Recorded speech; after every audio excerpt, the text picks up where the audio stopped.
한국인과 네안데르탈인. 31. 다지역과 아프리카 기원설의 충돌. 2. 분자시계로 추적. 케임브리지 대학의 왓슨과 크릭 박사는 DNA가 3중 나선형 구조일 것이라고 주장한 노벨상 수상자 폴링 박사의 견해를 검토하고 있었지만 확신을 할 수 없었다. 이때 영국의 윌킨스는 핵산 분자가 규칙성을 갖고 있으며 그것은 뉴클레오티드와 뉴클레오티드 사이의 거리보다 훨씬 더 큰 간격으로 반복된다고 발표했다. 그 역시 핵산 분자가 어떤 특정적인 반복 형태가 나타나는 나선의 형태를 갖고 있다고 했다. 이 사실에 흥미를 느낀 왓슨과 크릭은 윌킨스를 찾아갔다.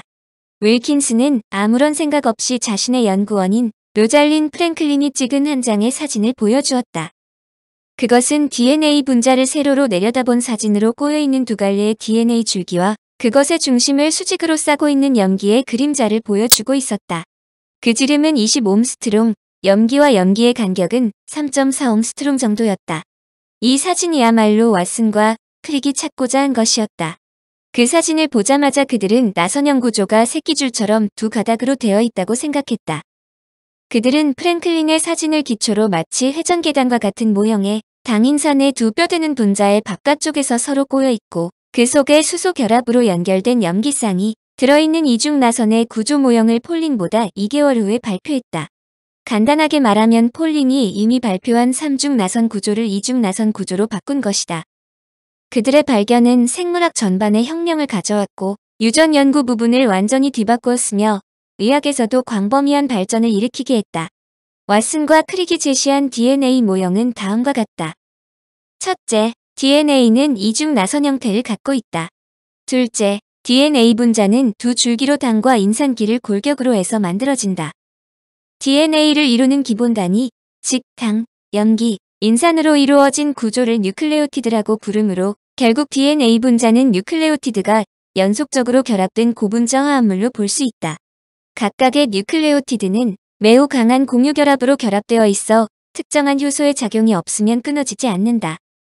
셋째, 두 줄기의 DNA의 염기들은 반드시 아데닌은 티민과 시토신은 구아닌과 짝을 짓고 수소 결합을 한다. DNA의 결합은 특별한 규칙에 의해 이루어진다. 즉 아데닌은 티민과 결합하고 시토신은 구아닌과 결합하며 결코 다른 경우의 결합은 생기지 않는다. 상대편 DNA 골격에 매달린 염기의 순서는 반대쪽 염기 순서의 음화와 같은 관계가 있는 것이다. 나선 구조를 지퍼로 생각하면 이해하기가 쉽다.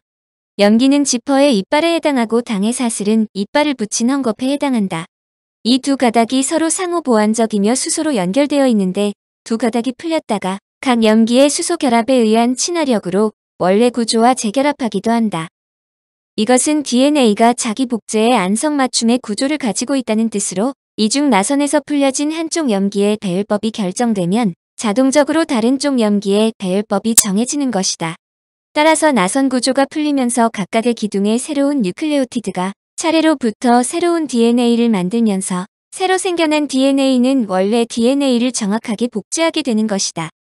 마지막으로 모든 생물체에서 분리되는 DNA의 구조는 X선 회절 및 화학적 구성으로 보아 서로 비슷하며 생물체 전반에 걸쳐 보편적인 유전물질임이 확실하다는 것이다. 같은 종의 개체들 사이에 있는 차이점과 다른 생물들의 개체 사이의 차이도 모두 DNA 분자 안에 연결된 4개의 염기 총수와 다양한 조합에 의해 결정된다. 핵산의 구조에 대한 왓슨과 크릭의 모델은 추후 사진 촬영에 의해서 정확한 것을 증명되었고 이 연구로 윌킨스, 왓슨, 크릭은 1962년도 노벨 생리의학상을 받았다. 왓슨과 크릭의 연구를 계기로 유전의 메커니즘에 관한 연구는 눈부신 발전을 거듭한다. 이 연구의 중요성은 DNA의 구조를 밝혔다는 데에만 있는 것은 아니다. 이 연구로 인해 유전 현상을 분자 수준에서 이해할 수 있게 되었으며 유전 정보가 어떻게 DNA에 기록되며 한 세대에서 다음 세대로 어떻게 전파되는 등을 규명할 수 있는 토대가 마련되었기 때문이다. 한편 유전 정보를 담당하고 있는 것은 핵뿐만이 아니다. 세포질에 있는 미토콘드리아라는 소기관에도 식물 세포의 엽록체에도 핵의 DNA와는 별개의 DNA가 있다. 이는 미토콘드리아가 핵의 DNA와는 정보가 다른 독자적인 DNA를 갖고 있다는 뜻이다. 더구나 DNA의 돌연변이 발생 비율은 100만 개 가운데 하나로 미토콘드리아 DNA의 경우 몇백 년에 하나가 변할까 말까 한 확률이다. 미토콘드리아 DNA는 30억 개의 염기 서열로 이루어진 핵 DNA와는 별도로 고작 16,569 염기 그리고 37개의 유전자를 갖는 작은 DNA인데 이것이 핵 DNA와 크게 다른 점은 모성 유전을 한다는 것이다. 미토콘드리아의 모성 유전.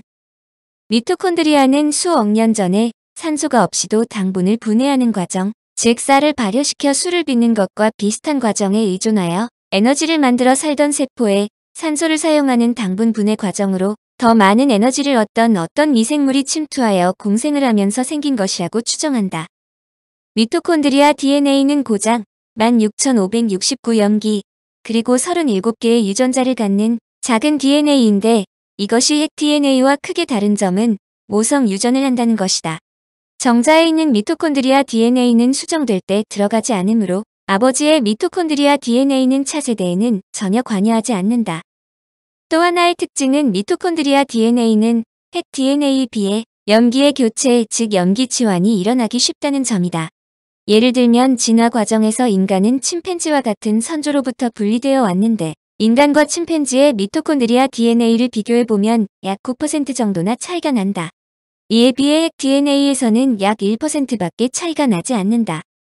이것은 핵의 DNA에 비해서 미토콘드리아 DNA에서는 생물의 진화를 뜻하는 염기 치환이 빠른 속도로 일어난다는 뜻이다. 미토콘드리아는 극히 정교한 전자 전달 장치를 가동하여 에너지를 생성하는데 이 과정에서 유리전자가 나오고 이것은 소위 스트레스로 작용하여 미토콘드리아 DNA의 돌연 변이를 일으킨다. 더구나 미토콘드리아 DNA는 잘 보호되고 있지 않아 나이가 들면서 돌연 변이가 축적되고 결국 이것이 산소호흡을 하는 생명체가 노화를 일으키는 가장 중요한 요인이 된다고 추정한다. 미토콘드리아 DNA는 비교적 짧은 진화 기간에 일어난 DNA의 이변을 알 수 있게 해주므로 이러한 성질을 이용해서 종의 진화 또는 인종 간의 다양성을 파악할 수 있다. 16,569개의 염기로 이루어진 미토콘드리아 DNA는 그 돌연 변이가 핵 DNA보다 훨씬 자주 일어나기 때문에 그 변이를 조사하면 정밀한 분자 시계를 찾아낼 수 있다는 뜻이다. 유전되는 생물체의 특성은 기본적으로 DNA 염기 서열에 의해 결정된다. 생명체의 종이 다르면 당연히 이 염기 서열도 달라진다. 염기 서열에 어떤 생명체의 청사진이 들어있기 때문이다. 사람들은 평균 1300 염기 서열에 하나의 비율로 차이가 난다. 생명체 사이의 차이가 크면 클수록 염기 서열의 차이도 크다. 즉 염기 서열이 다른 정도가 크면 클수록 생물 간의 차이도 커진다. 생명체들이 원시적인 것에서 점차 진화해왔기 때문인데 단순한 것에서 복잡한 것으로 변화하려면 유전자들의 복잡성도 커져야 하는 것이다. 이를 분자식의 개념을 도입하여 설명하면 이해하기가 쉬워지는데 이홍규 박사의 논문에서 인용하면 대략 다음과 같다. 진화에는 시간이 걸리고 환경에 변화가 있어야 한다. 어떤 환경에 잘 적응한 생물은 변화를 일으키지 않으나 환경의 변화가 크면 그 지역에 살던 생물의 수는 줄어들고 새로운 형질을 가진 생물의 수가 증가할 기회가 부여된다. 이러한 현상을 뒤집어 보면 새로운 형질을 가진 생명체가 많을수록, 즉 다양성이 증가할수록 그러한 진화가 진행된 시간이 길고 환경의 변화도 컸으리라 짐작할 수 있다. 즉 어떤 유전자의 돌연 변이가 크면 클수록 진화가 일어난 시간이 오래되었을 것이라는 추론이 가능하다. 이렇게 돌연 변이에 의해 나타나는 단백질의 변이를 조사하여 진화가 일어난 세시간을 측정할 수 있다는 것이 분자시계의 개념으로 DNA의 분석 자료와 지질학적으로 얻어진 자료들을 대비함으로써 확립된다. 이러한 분자시계 개념은 미토콘드리아 DNA 분석을 통해 더 확실히 알 수 있다. 미토콘드리아는 세포에 에너지를 공급하는 발전소와 같은 것으로 우리가 먹는 당분이나 지방질들을 데워서 화학 에너지인 ATP를 만들어낸다. 미토콘드리아는 독자적인 DNA를 가지고 세포 안에서 분열에 의해 증식한다. 또 항생 물질에 대한 내성이 원핵 물질과 비슷한 점으로 보아 호기적 원핵 생물이 원시 진핵 생물에 흡수되어 세포 공생된 것으로 생각되고 있다.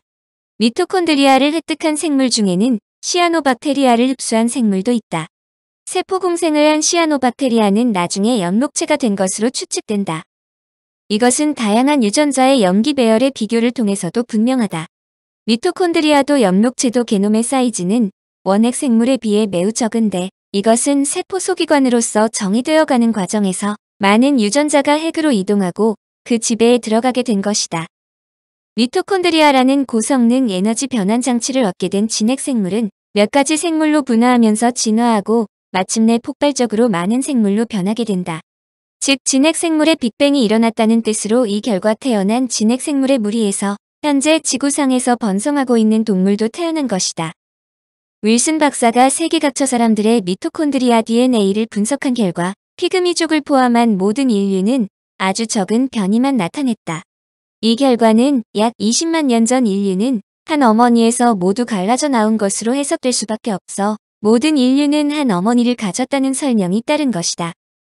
이제 한 지역에서 인류가 나타난 후 다른 지역으로 그 일부가 이주하게 되는 경우 인류의 원발생 지역에 사는 사람들의 유전적 변이는 이주하여 사는 사람들의 유전적 변이보다 훨씬 다양하다. 가령 미국의 LA나 일본 오사카, 만주의 연변 지역에 사는 우리 동포의 유전적 변이는 그 중심지인 서울의 유전적 다양성에 훨씬 못 미칠 것으로 짐작된다. 물론 이는 엄격한 의미에서 유전적 차이가 있다는 것을 의미하는 것은 아니다. 한 민족의 특성을 기준으로 할 때 비유적으로 지적한 것이다. 이런 식으로 연구한 결과 미토콘드리아 DNA의 변이는 아프리카 사람들에게서 가장 다양하게 나타났고 분자식의 개념으로 계산할 때 가장 오래된 변이를 가지고 있었다. 이것은 아프리카에서 이 미토콘드리아 DNA를 가진 여성이 우선 나타났다는 것을 의미한다. 청취자에게 원하는 것은 1. 구독 2. 좋아요